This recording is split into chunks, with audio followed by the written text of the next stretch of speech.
प्रदेश के मुख्यमंत्री भजनलाल शर्मा लखनऊ के दौरे पर रहे, जहां उन्होंने प्रेस कॉन्फ्रेंस की और विपक्ष पर जमकर हमला बोला। सीएम भजनलाल शर्मा ने कहा कि विपक्ष का एजेंडा देश हित में नहीं है, तो विपक्ष ने सिर्फ देश को गुमराह करने का काम किया है और साथ ही विपक्ष ने ओबीसी आरक्षण छीनकर मुसलमानों को दिया है। इस मौके पर सीएम ने कांग्रेस पर भी निशाना साधा। उन्होंने कहा कि कांग्रेस ने दलित, आदिवासी, गरीबों के साथ अन्याय किया है एवं आदिवासियों का हक कांग्रेस की सरकार मार रही थी। आप सच को छुपाने की कितनी भी कोशिश करो, लेकिन सच तो सच होता है, वो एक ना एक दिन सामने आता है। और मैं कहना चाहता हूं, इस कांग्रेस ने बाबा साहब का कितनी बार अपमान किया। वो कांग्रेस में रहते हुए कांग्रेस ने उनको टिकट नहीं दिया।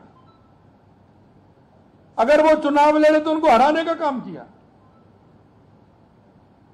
यही नहीं, उनको भारत रत्न, केंद्र में भारतीय जनता पार्टी की सरकार थी जब उनको भारत रत्न मिला, और उनका संसद में चित्र भी जब भारतीय जनता पार्टी की सरकार थी तो उनका संसद में चित्र लगवाया गया था।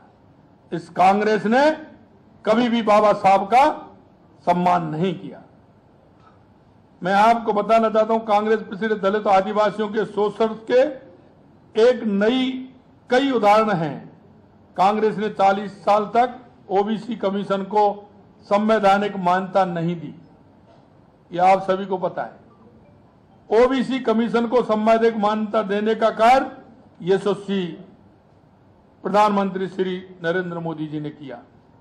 कांग्रेस ने दलित, ओबीसी एवं आदिवासियों के अधिकारों पर डाका डालने का हर संभव काम किया है। कांग्रेस ने अपने शासित राज्यों में दलित, पिछड़े और आदिवासियों का आरक्षण छीनकर मुसलमानों को देने का पाप किया है।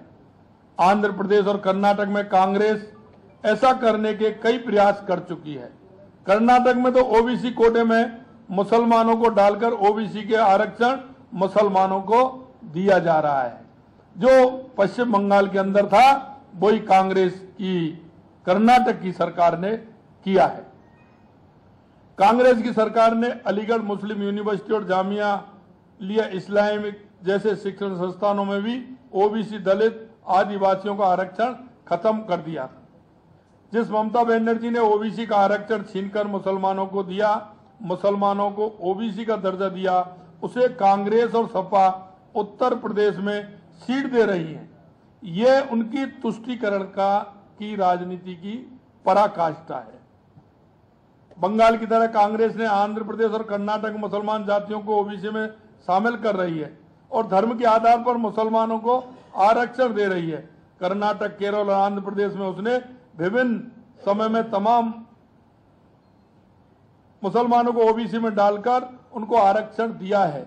आंध्र प्रदेश में भी 4 बार इसका प्रयास किया गया है। कर्नाटक में ओबीसी के अंदर कैटेगरी 2 भी बनाकर सभी मुस्लिम जातियों को आरक्षण दिया गया है। ये क्योंकि हमारा संविधान धर्म के आधार पर, जैसा मैंने कहा, कभी आरक्षण नहीं देता है। बाबा साहब को तो कांग्रेस ने कदम कदम पर विरोध किया। बाबा साहब को चुनाव में जीत से रोकने के लिए कांग्रेस ने बार बार रोड़े अटकाए। बाबा साहब को टिकट नहीं दिया गया। बाबा साहब को भारत रत्न मिला जब भी भाजपा के शासन में मिला। कांग्रेस ने संसद में बाबा का तेल चित्र भी नहीं लगाया, जैसा कि मैंने आपको बताया। मैं आपसे यही कहना चाहता हूं, उत्तर प्रदेश के अंदर युवराजों का गठबंधन आप देख रहे हैं, चुनाव में परास्त हो चुका है। दोनों का गठबंधन चुनाव में परास्त हो चुका है। उन्होंने हथियार भी डाल दिए हैं।